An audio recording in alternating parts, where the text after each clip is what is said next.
Is the once unstoppable Las Vegas Aces franchise spiraling toward disaster faster than anyone imagined? Just a year ago, the Aces towered over the WNBA landscape, collecting championships and drawing top-tier talent like a magnet. Fans and analysts agreed, if you wanted a ring, you packed your bags for Vegas. Today, that mythic glow has dimmed, replaced by chaos, controversies, and an all-out exodus of star players. In mere months, 5 major contributors have jumped ship, locker room drama has spilled into the public eye, and the front office is seemingly in shambles. How did the Aces, an organization many called a superteam of the WNBA, go from being the gold standard to an unpredictable powder keg? And more importantly, what does it mean for the future of the league? This story starts with a handful of surprising offseason moves that stunned fans and left insiders whispering about deeper cracks within the Aces organization. Was the friction always lurking beneath those bright lights? Or did a sudden series of backstage failures pave the way for their collapse? Controversy after controversy has emerged, culminating in harsh fines, draft pick losses, and unresolved investigations that could further tarnish the team's reputation. Add in a vacuum of leadership at the highest level, no permanent general manager, and you have all the ingredients for a historic meltdown. But the real question isn't just about what went wrong, it's about how the Aces' turmoil has triggered a wild chain reaction across the entire WNBA. As Vegas players flee to fresh destinations, franchises once written off as dead in the water are rising from the ashes. Could this mark a seismic shift that ushers in a new era of league dominance? Or can the Aces still right the ship and defend their championship legacy? One voice cuts through the chaos: Kelsey Plum. After years in Vegas and a pivotal role in the Aces' success, she uttered words at her LA Sparks press conference that ignited a firestorm of speculation.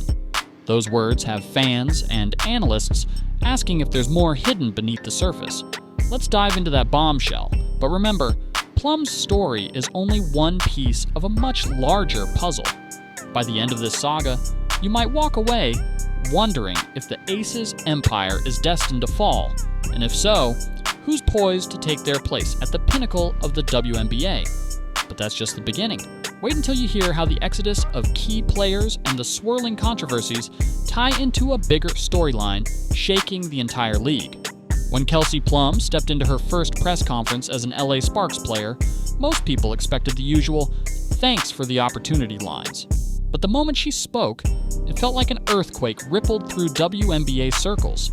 The statement was short, almost casual, yet incredibly revealing. "I've been treated better here than I ever have as a WNBA player." That single sentence lit up social media like a fireworks show. Was it just excitement about a new environment, or a veiled jab at her former home in Las Vegas? Plum had been an integral piece of the Aces' puzzle for years.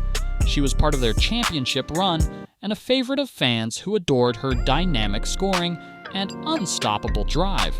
But something about her tone suggested there was more to this story.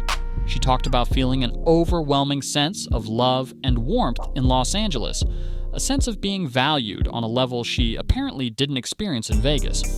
While she didn't explicitly throw shade on Asia Wilson, Becky Hammond, or the Aces franchise as a whole, the implications were hard to ignore. Some fans immediately jumped to the conclusion that Plum's comments meant the Aces were never the harmonious group they seemed to be. Others claimed she was simply swept up in the newness of the Sparks organization. After all, it's common for players to gush over their fresh start, but the telling phrase, "better than I've ever been treated," rang in many people's ears. Why emphasize that? Why compare the two experiences so directly? What makes the Plum situation even more fascinating is the timing. She left a championship team where she was a starter and top scorer. So why risk going to a franchise that's in rebuild mode unless she felt something was truly off? The press conference also highlighted her eagerness to expand her leadership role, a role she seemed to believe was limited in Vegas. Could that mean her star power was overshadowed by bigger personalities, or that the Aces didn't provide the growth opportunities she craved? Plum's statements quickly turned into online debates. One corner of the internet argued that she'd grown weary of what they perceived as a culture of arrogance in Vegas, especially surrounding A'ja Wilson's unanimous MVP hype. Other fans claimed she was simply hungry for personal evolution and more responsibilities. Either way, when a championship-caliber guard publicly declares she has never been treated better, you have to wonder about the environment she left behind. But that wasn't the whole story. It was only the spark that ignited an entire off-season bonfire. Because Plum isn't the only one who departed. In fact, her exit was just the beginning of a mass flight from Vegas. And when multiple players bolt simultaneously from a championship team, you can bet something deeper is driving them away. The drama didn't stop with Kelsey Plum. Within what felt like mere weeks, the Aces went from a robust, championship-winning roster to a team hemorrhaging talent at a startling pace. You could almost watch the foundation crumble in real time. One of the biggest shocks came when Alicia Clark decided to leave Vegas and return to Seattle. She had just won a championship, so why move on so quickly? Clark cited the chance to go back home to the Storm, where she had previous success, but fans couldn't help but notice the pattern. After a triumphant run, players usually want to stay put for more. Clark, however, was gone, sparking rumors that her relationship with the coaching staff or front office might not have been as rosy as it appeared. Then, there was Tiffany Hayes. Fresh off an award-winning season as the league's top reserve scorer, she also opted to leave. Along with her departure went crucial bench production that had been pivotal for Vegas late in games. Her new home, the Golden State Valkyries, an expansion team eager to stock up on proven talent. For Hayes to take a chance on a fresh franchise, potentially further from a guaranteed title, suggested something behind the curtains was pushing her away from the Aces. Sydney Coulson, famed for her infectious energy and close friendship with A'ja Wilson, also packed up for Indiana. Fans had come to see Coulson and Wilson almost like sisters on the court. Losing such a strong chemistry piece screamed red flag, and if a team is truly stable, you'd expect a role player like Coulson, who had deep personal ties to star teammates, to stick around. Instead, she chose a different path. And let's not forget Kate Martin, an up-and-coming player many believed would help usher in a bright future for the Aces. In a shock move, Vegas left her unprotected in the expansion draft, and she was snapped up quickly. Suddenly, the Aces' pipeline of younger talent looked alarmingly empty. One or two departures could be chalked up to normal off-season shuffling, but losing 5 key contributors at once? That's a crisis. Some fans pointed to the Aces' precarious salary cap situation as the culprit, especially after they signed Jewel Lloyd to a supermax. Others claimed the environment had grown toxic, marked by alleged favoritism and poor communication from the coaching staff.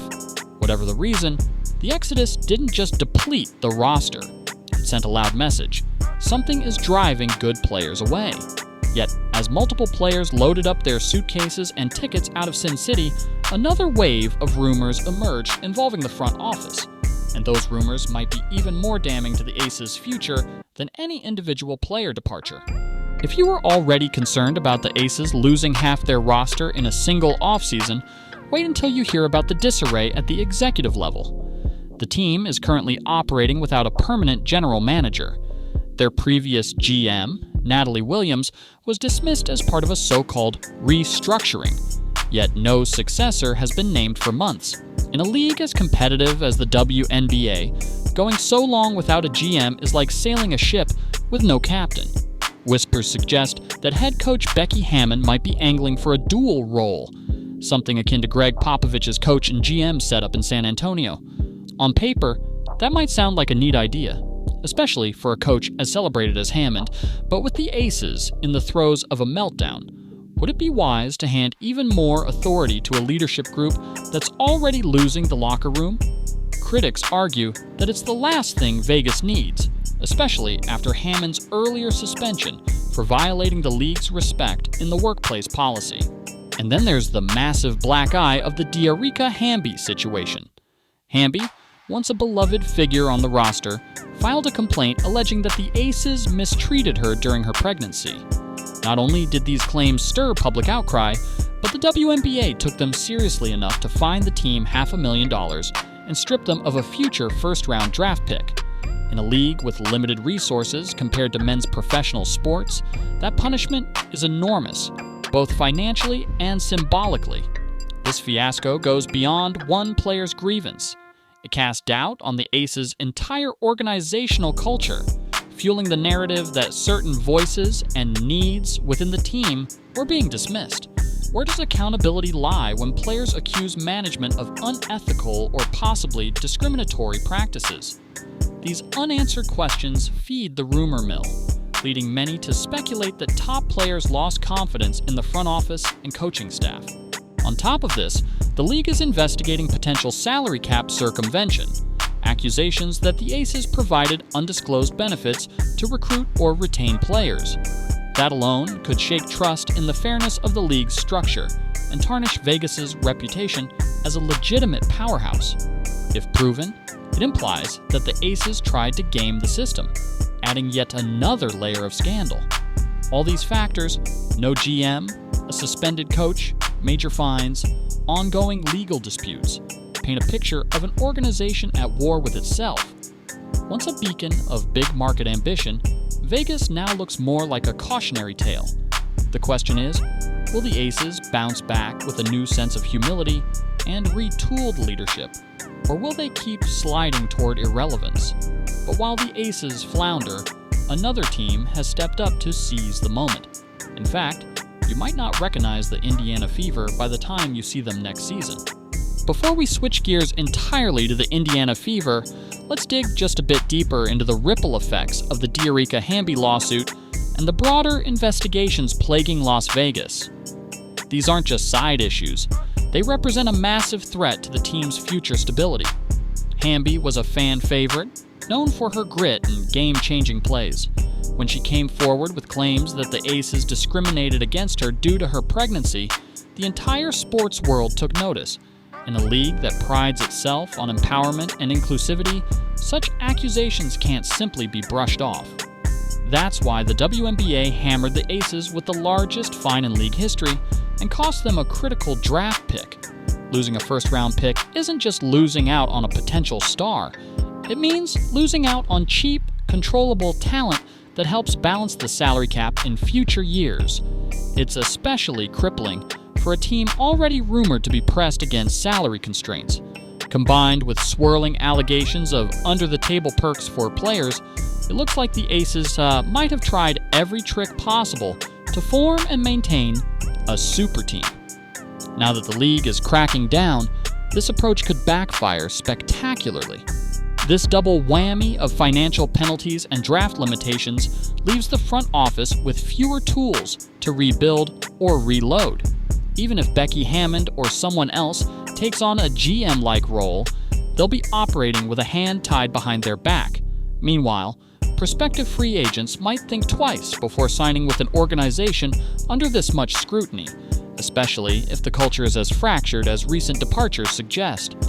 Fans and onlookers continue to debate whether there's more to these allegations. Some claim the Aces had grown overconfident, believing they were above the rules, a classic downfall story.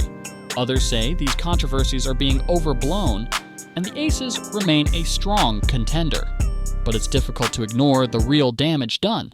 The illusions of a perfect franchise have shattered, replaced by question marks on player treatment, financial dealings, and the chain of command. It's crucial to realize these controversies not only affect the Aces, but also shift the entire balance of power in the WNBA. High-level talents who might have considered a stint in Vegas are now exploring other destinations, like Los Angeles, Seattle, or even the up-and-coming Indiana Fever.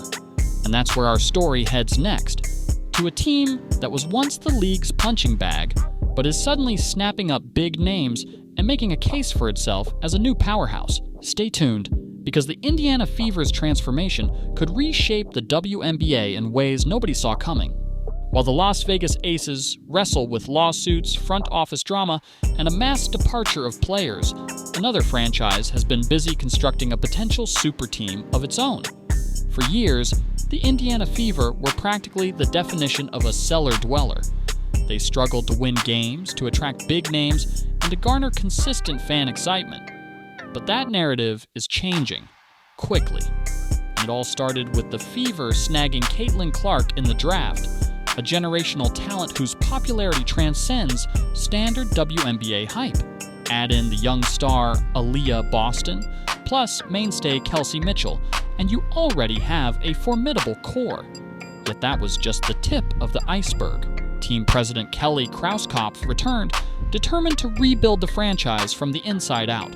She brought on Amber Cox as the new GM, injecting fresh vision and strategic planning that fans hadn't seen in Indiana for a while.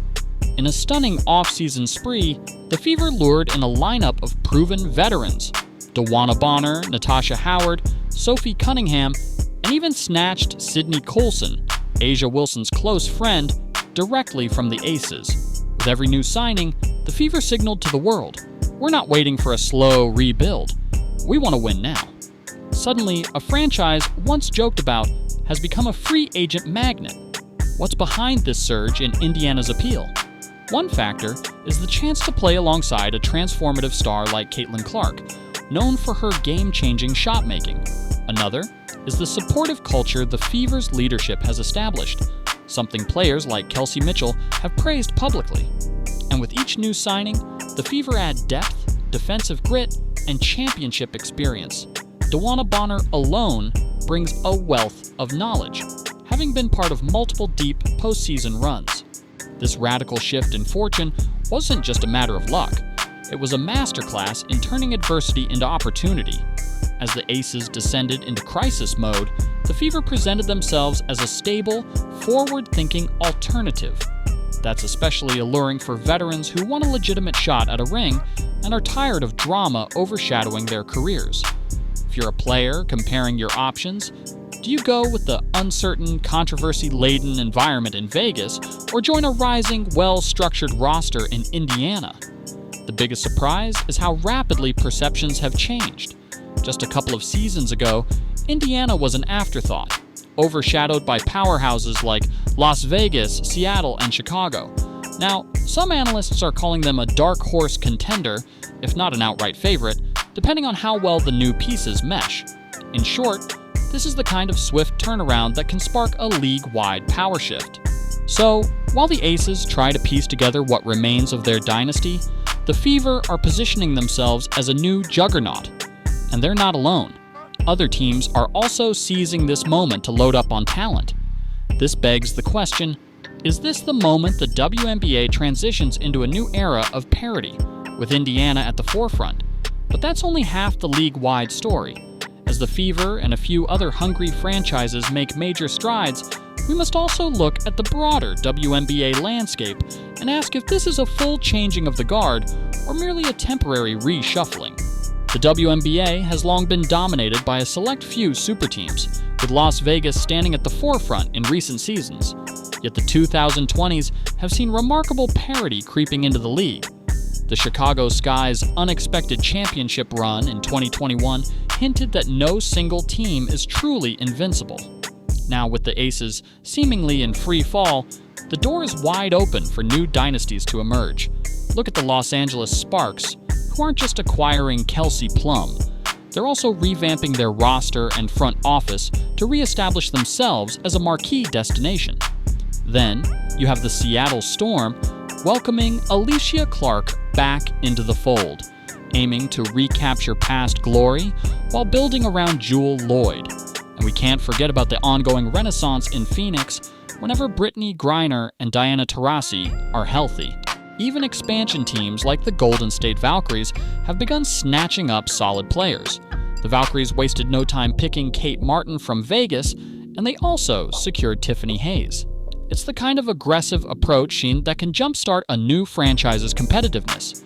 If they manage to blend rising talents with seasoned veterans, they might not stay expansion level for very long. Why is this good news for the WNBA? Simple. More balanced competition draws higher fan engagement. Rather than the outcome feeling predestined, a storyline that some critics accuse the league of during the Aces' strongest years, a new level of unpredictability is unfolding. Rivalries will intensify, postseason races will tighten, and storylines will multiply. As fans, we live for this kind of unpredictability. The last-minute trades, the shocking upsets, and the personal dramas that bubble over into national news. Of course, the million-dollar question remains: can the Aces fix their issues before it's too late?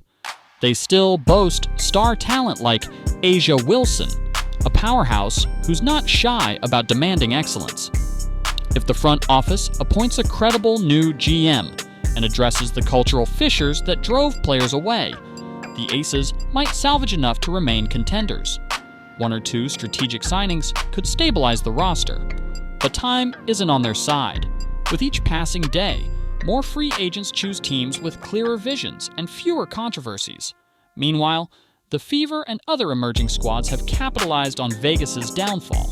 If Indiana's new lineup lives up to the hype, and if the LA Sparks mesh around Kelsey Plum's dynamic game, the next WNBA Finals could be decided by a group of teams far different from the usual suspects. That unpredictability marks a turning point, perhaps the most significant in recent league history. But will fans shift their loyalty as well? Will the momentum once behind Vegas's championship parades and sold-out arenas migrate to these hungry underdogs? The seeds are there for a major realignment of fan bases and media attention.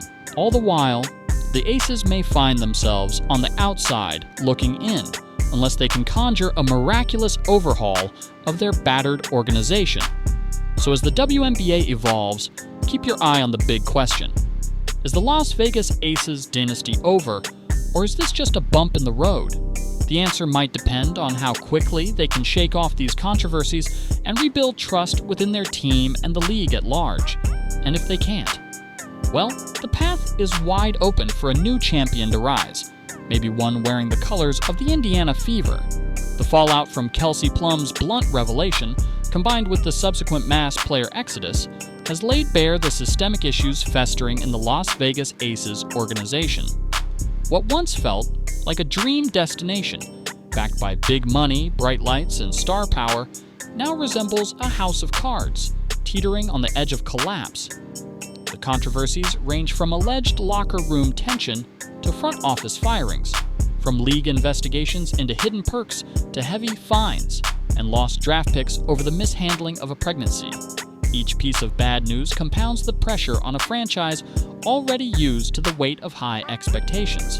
Could the Aces stage a triumphant comeback? Absolutely. Teams have revived themselves from chaos before, and a talent like A'ja Wilson doesn't come around every day.